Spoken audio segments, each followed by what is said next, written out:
बेहद चौंकाने वाली और हैरान कर देने वाली खबर सामने आ रही है। सोशल मीडिया का इस्तेमाल आजकल कितना संवेदनशील हो चुका है, इसका एक जीता जागता उदाहरण नागपुर के यशोधरानगर इलाके में देखने को मिला है, जहां इंस्टाग्राम पर भेजा गया सिर्फ एक हाय का मैसेज दो गुटों के बीच पुलिस संघर्ष की वजह बन गया। यह पूरा मामला यशोधरानगर पुलिस थाना क्षेत्र के आनंद नगर एनआईटी ग्राउंड का है।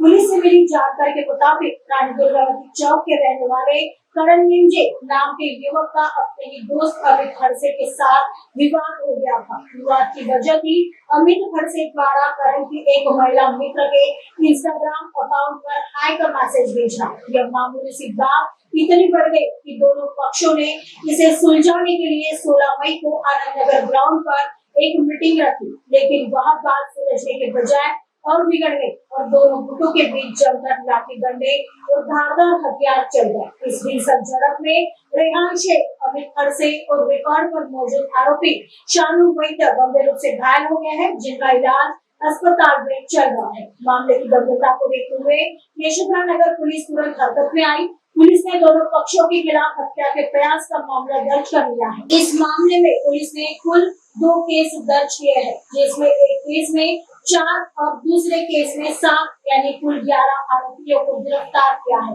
आगे की जांच यशोधरानगर पुलिस कर रही है। आम्ही पेट्रोलिंग करत असताना माहिती मिळाली होती की आनंद नगर एनआयटी ग्राउंड या ठिकाणी काही मुलांमध्ये भांडणे झालेली आहेत।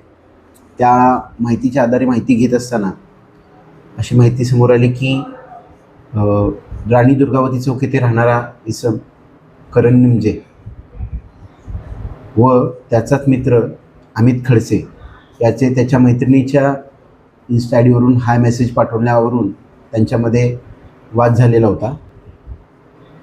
अमित खडसे हा राहणारा जरीपटका पोलीस ठाण्याच्या हद्दीतील असून सदर जो वाद झाला होता तो वाद मिटवण्यासाठी ते 16 मे रोजी आनंदनगर एनआयटी ग्राउंड या ठिकाणी भेटण्यासाठी अमित खडसेला बोलावलं होतं। अमित खडसे हा त्याच्या इतर अन्य 3 मित्रासह सदर ठिकाणी आला होता।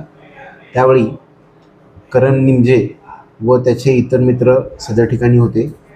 सदर ठिकाणी त्यांचा वाद मिटण्याऐवजी त्यांच्यात आणखीन भांडणे होऊन दोन्ही गटातील आरोपींनी एकमेकांना मारहाण केली होती। त्यामध्ये रेहान शेख व अमित खडसे हे जखमी झाले होते। तसेच करण निंजेचा मित्र व रेकॉर्डवरील आरोपी शानू वैद्य हा देखील गंभीर जखमी झाला होता। सदर प्रकरणात पोलिसांनी तात्काळ घटनेचे गांभीर्य लक्षात घेऊन सदर गुन्ह्यातील सर्व आरोपी निष्पन्न करून आरोपींविरुद्ध खुनाच्या प्रयत्नाचे गुन्हे परस्पर विरोधी दाखल केलेले आहेत। सदर प्रकरणात सर्व आरोपी अटक केलेले आहेत। आरोपींना आज माननीय न्यायालयात हजर करून गुन्ह्याचा पुढील तपास करीत आहोत। प्रथमदर्शनी वाद जो आहे तो हाय मेसेज पाठवण्यावरूनच झालेला आहे हे निष्पन्न झालेलं आहे। आणखीन तपास आम्ही करत आहोत।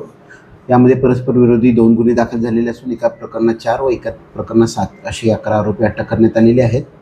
त्यामध्ये जर आणखीन आरोपी निष्पन्न झाले तरी त्याबाबत तपास करत आहोत।